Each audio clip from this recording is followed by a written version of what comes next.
Al fin, regresamos del llamado parón veraniego de la Fórmula 1. Estamos parados exactamente en la mitad de la temporada. Esta será la fecha número 12 de un calendario que originalmente tenía 23 fechas. El circuito de Zandvoort en Países Bajos será el anfitrión de un gran premio que desde su vuelta a la Fórmula 1 ha visto solo un campeón. Es el mismísimo dueño de casa. Hablamos de Max Verstappen, quien además es el poseedor de ambas poles y que claramente es el favorito para este fin de semana y para llevarse el campeonato de este 2023. Esto es Mi Canal F1 y para este completísimo informe los dejo con Claudio Antúnez. Bueno, en cuanto a la historia de este gran premio, tenemos que este circuito fue diseñado por John Hungerholtz, quien era diseñador de moda entre los años 40 y los años 70. Hoy en día, como sabemos, este galardón se lo lleva Germán Tilke. Y Hungerholtz no solamente diseñó el circuito de Zandvoort, sino que también el de Suzuka en Japón, el de Solders y Nivelles-Boulers en Bélgica, el Autódromo de Buenos Aires, Hockenheim en Alemania y el circuito de Jarama, entre otros. Originalmente el circuito tenía 4.200 metros, pero para los 80 este medía tan solo 2.526 metros. En 1999 se recuperaron sectores del trazado que eran originales y algo más, llegando a los 4.307 metros. Ahora, ¿por qué Zandvoort salió del calendario de la Fórmula 1? Aquí las carreras finalmente eran intensas y con adelantamientos y salidas espectaculares, pero al parecer el estado de la pista, la arena, recordemos que esto está en una zona costera, en medio de las dunas y a menos de 400 metros de la playa, además del escaso drenaje de las aguas lluvias, llevaron finalmente a los organizadores a suprimir esta fecha de cara al año 1972. En 1973 se empezaron los trabajos para mejorar la pista, pero la muerte del piloto británico Roger Williamson, y esto debido a la falta de apoyo que tuvieron por parte de los oficiales de pista, influyó en la pérdida de confianza de este circuito, que poco a poco fue perdiendo también popularidad y terreno en la Fórmula 1. En 1985 se corre la última carrera del siglo XX, y esto tras un circuito que está absolutamente obsoleto. Pasaron 36 años para que este circuito de Zandvoort volviera a ser considerado dentro del campeonato de la Fórmula 1, y de hecho considerado para volver el año 2020, pero debido a lo que fue la pandemia es que este finalmente se postergó para el año 2021. Todo esto claramente impulsado por el éxito de Max Verstappen dentro de lo que es la categoría. Recordemos que será la edición número 33 para el Gran Premio de Países Bajos y la número 1092 para la Fórmula 1. Ya, como siempre, sean todos bienvenidos y bienvenidas a este completísimo informe con muchísima información. Antes de llegar a lo que son los datos y estadísticas del circuito, como siempre les voy a dar unos segundos para que se suscriban al canal, me dejen sus likes de apoyos a toda esta enorme información que les voy a dar acerca de este circuito de compilatorio absoluto. Recuerden también, si quieren, déjenme en sus comentarios quiénes tienen pensado ustedes que van a ser finalmente la terna ganadora de este 2023.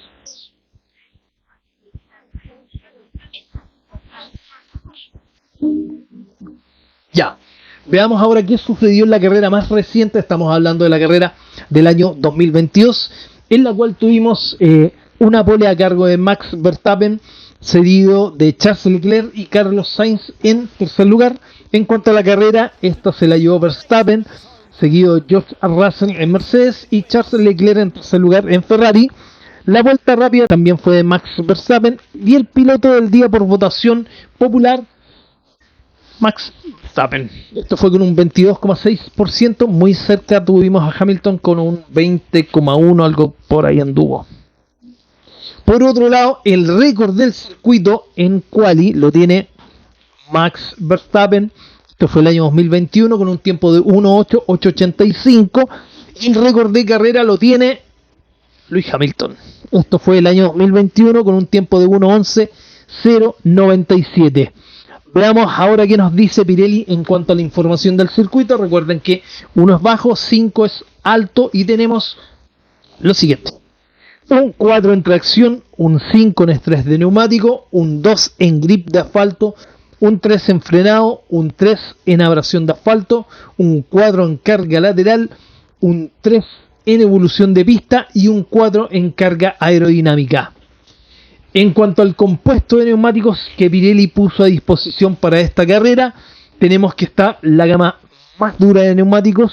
Esto es C1, C2, C3, blanco, amarillo y rojo, duro, medio y blando. Ahora, ¿cuáles son los neumáticos que más sufren en esta carrera? Son los que van ubicados por el costado izquierdo. Recuerden que es un circuito que se corre en sentido horario, con curvas rápidas y con gran cantidad de estas curvas que son peraltadas. En cuanto a las estrategias usadas el 2022 por Pirelli, esto nos anunciaba 4 tipos de estrategia, todas estas saliendo con neumático rojo, las dos primeras a 3 paradas, la primera de estas con un stint relativamente corto, para seguir con 2 stints con amarillos.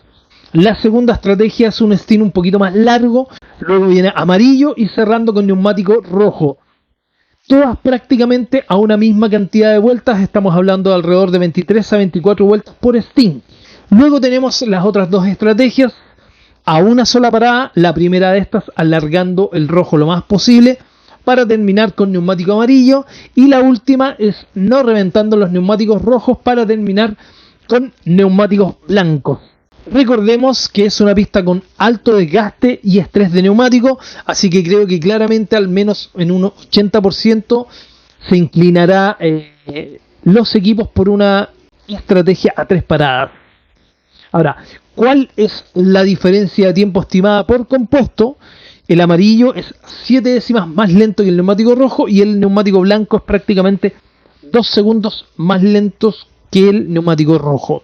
Ahora, ¿cuál fue la diferencia real el año 2022 partiendo por el neumático rojo? Tenemos a Verstappen, que marcó un tiempo de 1.13.652, seguido de Russell con un tiempo de 1.13.671 y Alonso con 1.14.144.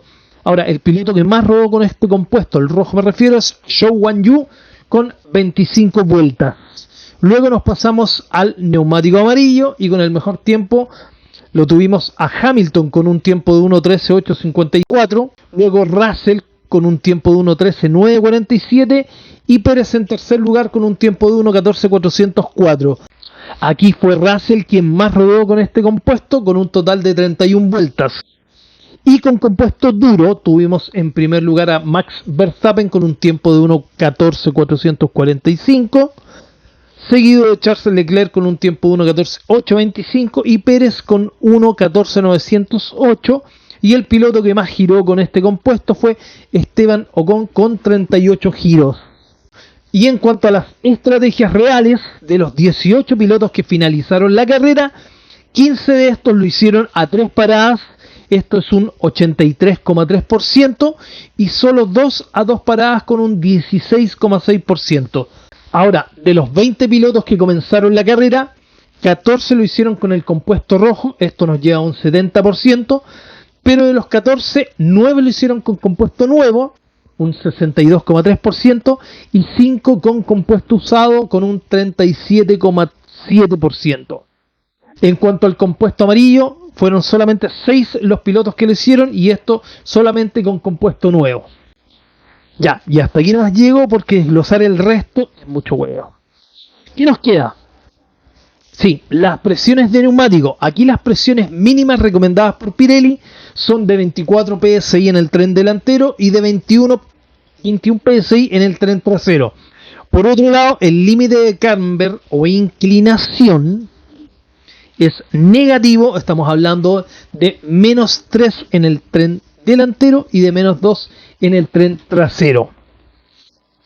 Veamos ahora cómo está ubicado el circuito de Zandvoort, y esto en las diferentes láminas comparativas en las cuales tenemos a los 23 circuitos de esta temporada 2023, y vamos a partir con la cantidad de vueltas.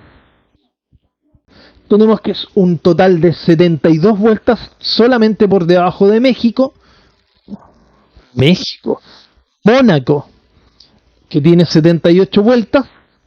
Luego tenemos que la longitud del circuito, lógicamente por la gran cantidad de vueltas, es porque el circuito tiene una longitud corta, estamos hablando de 4.259 metros, lo que hace una distancia total de carrera de 306 kilómetros con 548 metros.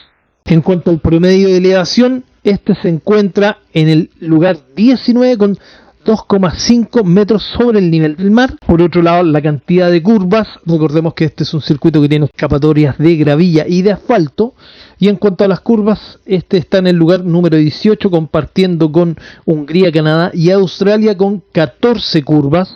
Es un circuito que se corre en sentido horario y esto se hace notar en el balance de curvas.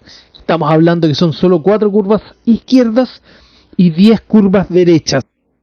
Por otro lado, la cantidad de curvas por kilómetro es de 3,21 curvas por kilómetro y un total de 1008 curvas en carrera.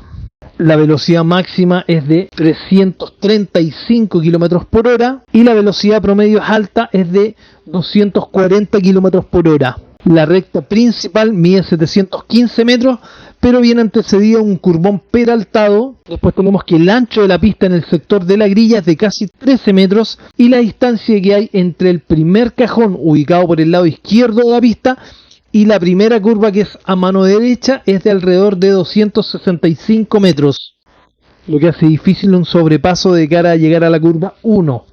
Luego tenemos que el tiempo o el porcentaje de acelerador a fondo es de un 70%, este lo comparte con el de Suzuka, hermanos Rodríguez, el Red Bull Ring y el circuito de Zandvoort, digamos que están prácticamente todos en un quinto lugar. Posteriormente tenemos el tiempo o el porcentaje de tiempo de frenado, que es de un 14%. Ahora, desde que se sale a la pista para entrar a box hasta que se entra al circuito nuevamente hay 745 metros, pero la zona de pits con restricción de velocidad es de 202 metros y el tiempo que demora un piloto en pasar por incluido lo que es el cambio de neumático, es de 18 segundos a 18 segundos y medio, que viene siendo uno de los más bajos también de la temporada. Por otro lado, tenemos que el promedio de paradas en box, dado que también es corto el tiempo de parada en pit, eso hace que sea alto el promedio de paradas en box. Estamos hablando que se encuentra en el cuarto lugar con un 42,5%. Si recordamos el promedio del año pasado, la cantidad de paradas en box el año pasado fueron de 46 en total. En esta slice podemos ver los grandes premios versus los actuales circuitos. Acá tenemos en el 10º lugar, que es de 32 sobre 32. Y esto nos dice que lógicamente el Gran Premio de Países Bajos se ha corrido siempre en el mismo circuito, en el circuito de Zandvoort. Aquí tenemos el porcentaje de pilotos que ha ganado la carrera saliendo desde la pole, y esta es de un 43,4. Y en esta otra, el porcentaje de pilotos saliendo desde la quali y de la pole, o sea, desde el primer, segundo o tercer cajón, y esta es baja, es de un 77,4%. Ahora, los pilotos que han ganado la carrera saliendo desde más atrás en la grilla de partida en este circuito de Zandvoort son dos: el francés René Arnoux, el año 1983 en un Ferrari, y el austriaco Niki Lauda, el año 1985 a bordo de un McLaren. Ambos lo hicieron saliendo desde la 10ª posición. Luego nos quedan las dos últimas láminas. La capacidad del circuito está en poquito más arriba de la medianía, estamos hablando de 100.000 espectadores en el lugar 10. Y esta lámina es nueva, es el valor promedio de las entradas, y tenemos que Países Bajos se encuentra en el 9º lugar. Dentro de esto está ubicado de lo más caro a lo más económico, ¿ya? Y está en el 9º lugar con $479.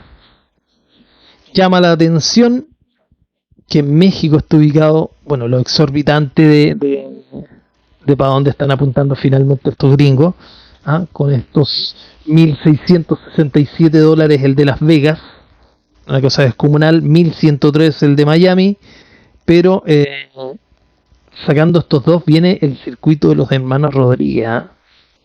Si tomamos en cuenta, finalmente el de Brasil se encuentra en el 14º lugar con $390, prácticamente la mitad. Bueno, ¿qué más tenemos? Sí, las siguientes slides que les mostraré es acerca de los pilotos y los equipos con mejor palmarés en el circuito de Zandvoort. Tenemos, en cuanto a victorias, Jim Clark con 4, Jackie Stewart 3, Niki Lauda 3. Por el lado de los constructores, Ferrari con 8, Lotus 6, McLaren 3. Luego tenemos las poles. René Arnoux con 3, Alberto Ascari, todos con 2, Alberto Ascari, Graham Hill, Jochen Rindt, Niki Lauda, Ronnie Peterson, Mario Andretti, Alain Prost, Nelson Piquet y Max Verstappen con 2. Y en constructores tenemos 8 Lotus, 7 Ferrari, 4 Renault y Brabham 4 también. Luego tenemos vueltas rápidas, Jim Clark con 5, Stirling Moss, Niki Lauda, René Arnoux con 3. Y en constructores, Ferrari 10, 8 Lotus, 2 Cooper, Matra y Brabham. Luego tenemos podios, Clark con 6 y Lauda con 6, Jackie Stewart 5, Brabham y Clay Regazzoni con 4. En cuanto a constructores, tenemos amplios 25 para Ferrari, Lotus 16, BRM, que era la British Racing Motors, y Brabham con 9 puntos. Aquí extrañísimo, pero bueno, nos sale a Max Verstappen en primer lugar con 51. Recordemos que ganó el 2021-2022 más la vuelta rápida, por eso tiene los 51 puntos.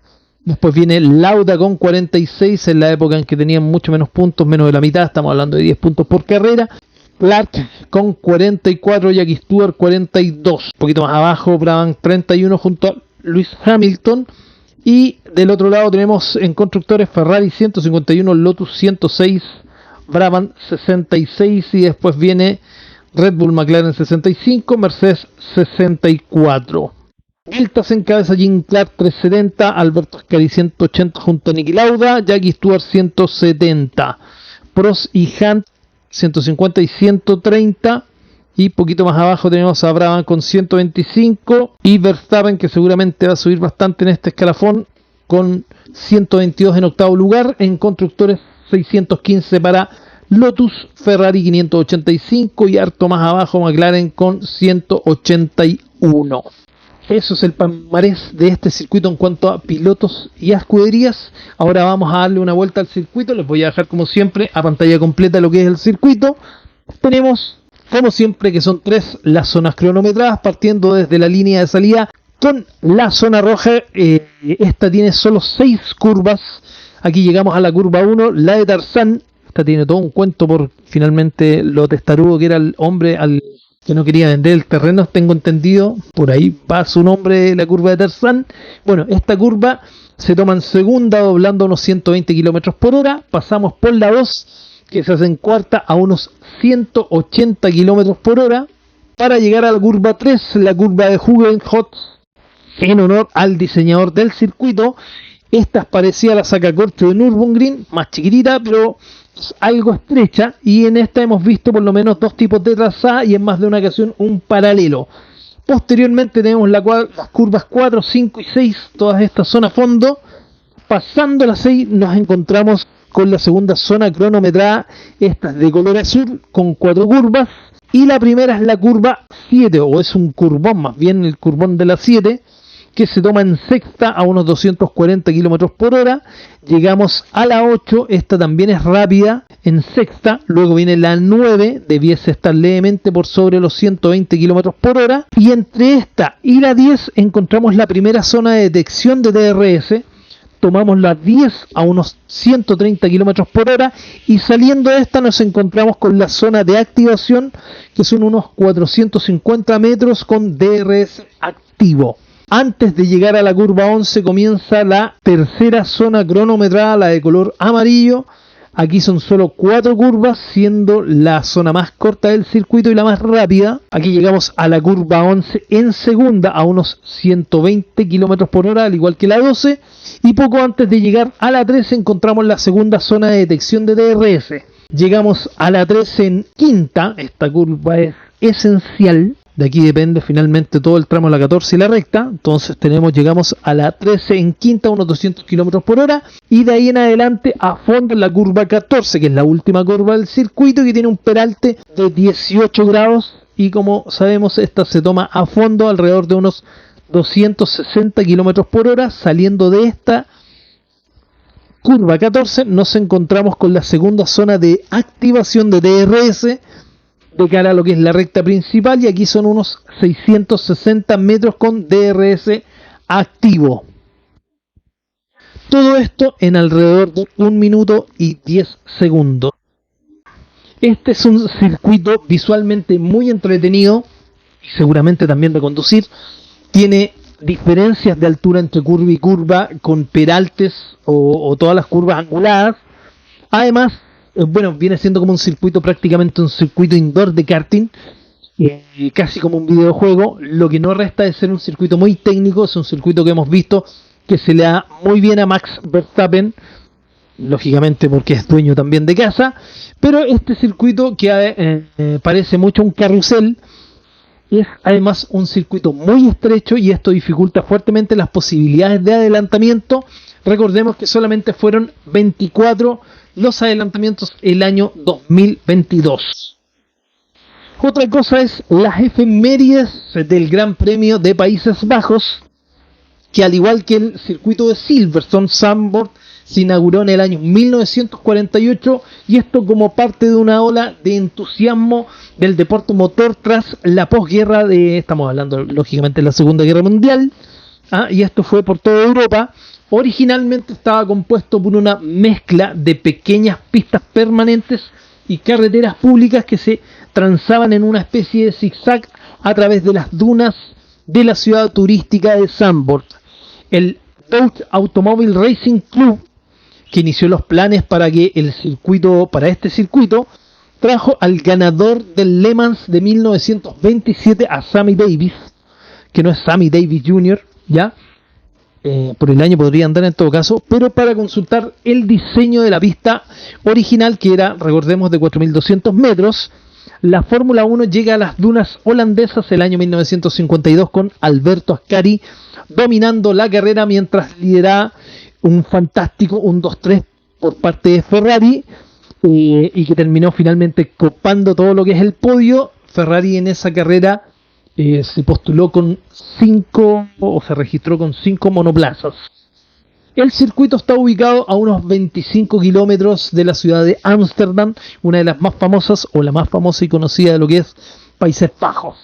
En Zandvoort debutó Jim Clark el año 1960, uno de los más grandes del automovilismo, el año 1960, ganando los años 63, 64, 65 y 67. Este último año lo hizo con los motores Ford Cosworth. Recordemos que Clark corrió siempre con chasis Lotus.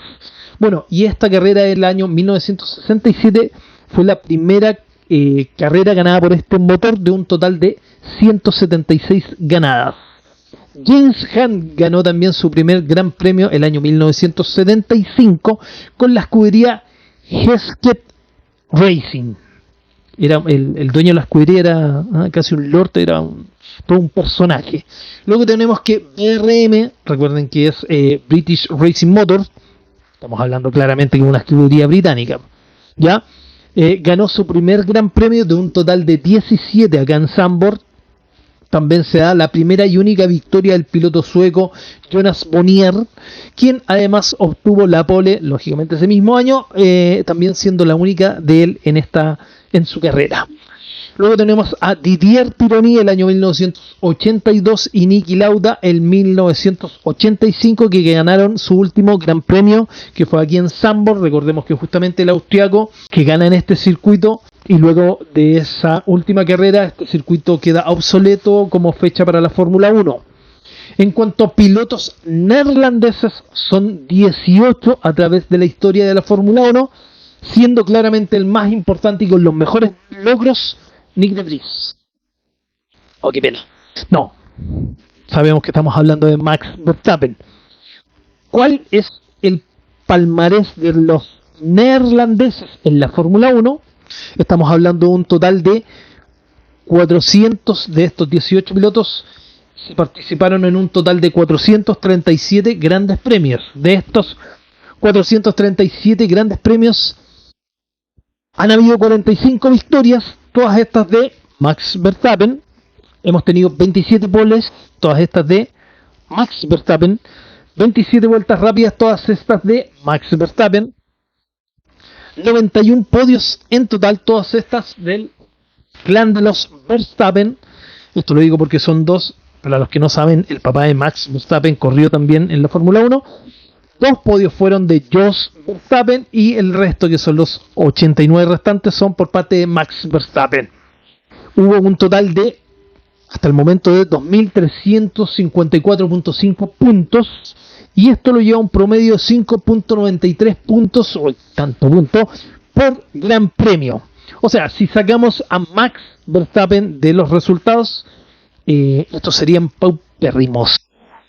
De ahí el porqué de la efervescencia que provoca Max Verstappen dentro de los neerlandeses, que a propósito, este año básicamente tienen prohibido encender sus clásicas bengalas de color naranjo, y esto debido a lo tóxicas, y también que tapan el panorama de los pilotos en carrera, porque esto lo encienden apenas parte la carrera o la vuelta de encajonamiento, encienden estas bengalitas. Así que se supone que para este año no van las bengalas. Veamos qué tan obedientes son. No creo que sean muy obedientes, pero en fin. Hay también policías por todos lados, porque son una especie de barra brava dentro de la Fórmula 1. Se han hecho la mala fama los holandeses de ser bastante agresivos en este sentido.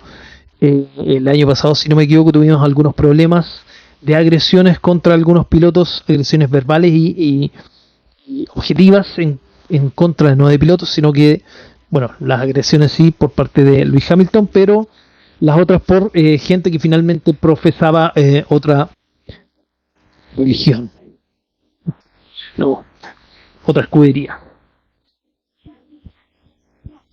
Bueno, fuera de todo esto de las bengalas, también tenemos el posible paro de los taxistas. Y esto porque se dieron solamente una cantidad de acreditaciones que fueron bastante bajas para una cantidad de taxistas. Recordemos que son 100.000 la cantidad de espectadores dentro del circuito, y gran parte de los taxistas finalmente no pudieron o no los acreditaron para poder llegar a las cercanías del circuito, y esto seguramente va a provocar un problema de cara al día. Yo creo que van a partir con esto el día viernes. Bueno, y fuera de eso también tenemos algunas protestas por parte de los ambientalistas o medioambientalistas que siempre se oponen al circuito que está lógicamente ubicado en las cercanías de la playa. Bueno, veamos ahora qué nos tiene deparado el tiempo para el fin de semana, que al parecer, y al igual que otrora, ya prácticamente gran parte de los grandes premios nos va a traer agüita que, hablando de agüita, nosotros nos está afectando un frente de mal tiempo que tiene inundado acá en Chile un par de regiones, y ha sido un poquito devastador, pero bueno, no, pasó algo parecido a lo que le pasó a los italianos en la Emilia. Veamos qué nos tiene el tiempo. Aquí vamos. Aguante, gente de la región de O'Higgins y Maule.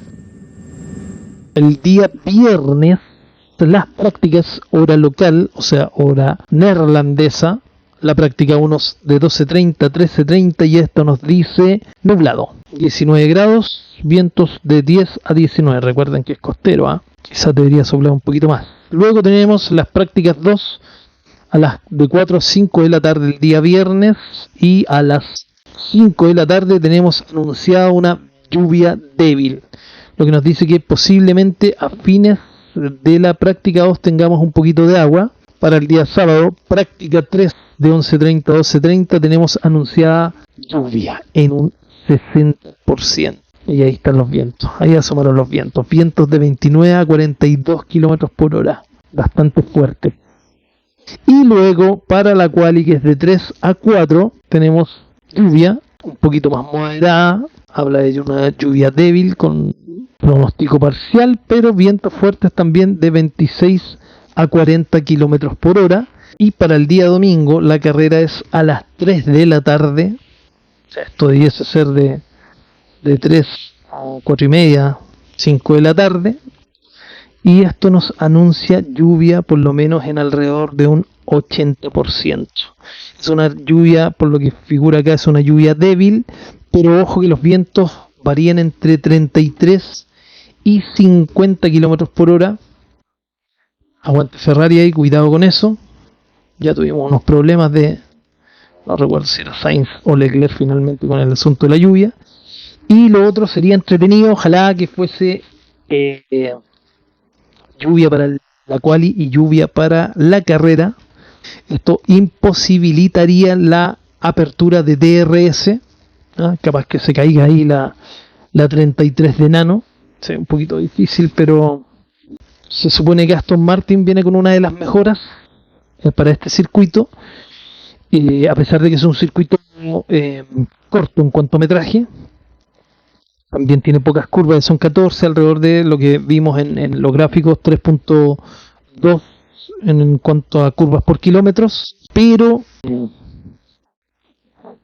claro, generalmente es un circuito que se va cargado aerodinámicamente, que tiene harta carga aerodinámica, dado también lo que es sus curvas que hacen un desgaste alto en cuanto a neumáticos. Así que ahí vamos a ver finalmente si es Verstappen que se la lleva, vamos a ver si mejora, como normalmente viene siendo para Pérez, mejorar un poquito de cara a la carrera siempre, o a la segunda etapa o a la segunda mitad del campeonato. Pero lamentablemente también es un circuito que no le ha acomodado a Checo Pérez. Vamos a ver qué hace Mercedes, que nos tiene acostumbrados siempre a estar un poquito evolucionando, y este último tiempo, tanto 2021 como 2022, ir mejorando también de cara a la segunda mitad del campeonato. Vamos a ver qué es lo que hace Mercedes en ese caso. Un poquito deslavado se ha visto a George Russell con respecto a lo que fue Hamilton. Recordemos que el año 2021 le dio tremenda batalla al británico, solo dos británicos, al 7 veces campeón del mundo. Este año ha tenido un poquito más de mala suerte. El año pasado tuvo unas lecturas de los coches de las banderas amarillas increíbles, así que le fue muy bien con eso, y por eso pudo rescatar muchos lugares. Por otro lado tenemos Norris, Piastri, no sé qué tan bien puede andar Piastri, no sé si... claro, la Fórmula 2, de hecho la Fórmula 2 y la Porsche Super Cup van a ser teloneras del Gran Premio de Fórmula 1, no la Fórmula 3, porque finalmente con esto podríamos esperar saber que Piastri también ya ha corrido en este circuito, pero no le creo tanto a Piastri en este circuito. Si me apuran un poco, mi terna sería Verstappen, Hamilton. Me van a disculpar los mexicanos, Verstappen, Hamilton y Norris. Vamos a meter esa va a ser la terna. Ya, y el piloto que se va, el primer piloto que va a quedar fuera, vamos a dejar fuera a Magnus. Ahí está. Mi vaticinio, ¿ya? Y lo otro, vamos a ver los horarios para Iberoamérica, que se los voy a dejar también aquí atrásito. Ahí tenemos viernes, sábado y domingo. Viernes libre 1, libre 2, sábado libre 3 quali y domingo la carrera. Y por el costado izquierdo los horarios, primera línea Colombia, México, Perú, Ecuador. Después viene con una hora más Bolivia, Chile, Paraguay. Una hora más que Bolivia, Chile, Paraguay viene Argentina, Uruguay. Y por último los horarios de España. Así que cada uno se busca, que no estarlos nombrando a todos. Bueno, eso sería todo. Lo último. Esto es lo último. Vamos a ver si finalmente Max Verstappen será capaz de igualar este récord que tenía otro piloto Red Bull. Estamos hablando de Sebastián Vettel con 9 carreras seguidas. Claramente todo apunta a que esto se lleve a cabo. Estamos hablando de que el piloto corre en tierra local. Es un gran premio sobre el cual es amo y señor. Recordemos que desde el 2021-2022 son 51 puntos los que suma el neerlandés Max Verstappen. Estamos hablando de las 2 carreras ganadas de regreso a este circuito, más el punto por la vuelta rápida y las 2 poles también consecutivas durante estos 2 años de vuelta del circuito de Zandvoort. Así que se ve muy difícil que no pueda empatar por lo menos ese título de 9 grandes premios. Ojalá que llueva y tengamos alguna novedad. Y recuerden, seguramente vamos a tener un código promocional. Ya lo estamos gestionando con mi amigo Marco. Recuerden seguirlo en Instagram, bandera-cuadros. En Instagram, seguramente un 10% ahí para quienes mencionen un código, será mi canal F1 seguramente, ahí lo vamos a coordinar. Ya le estoy avisando. Y Karting Pirque en la región metropolitana en Chile. Todavía no hay descuento ahí, así que no he dicho nada. Pero visiten Karting Pirque. Excelente circuito, excelente karting, excelente atención por parte de Luis Urruté. Un abrazo, nos vemos prontamente. Pórtense mal para que lo pasen bien. Y recuerden a fomentar el deporte tuerca dentro de quienes nos gusta. Nos vemos. Chao.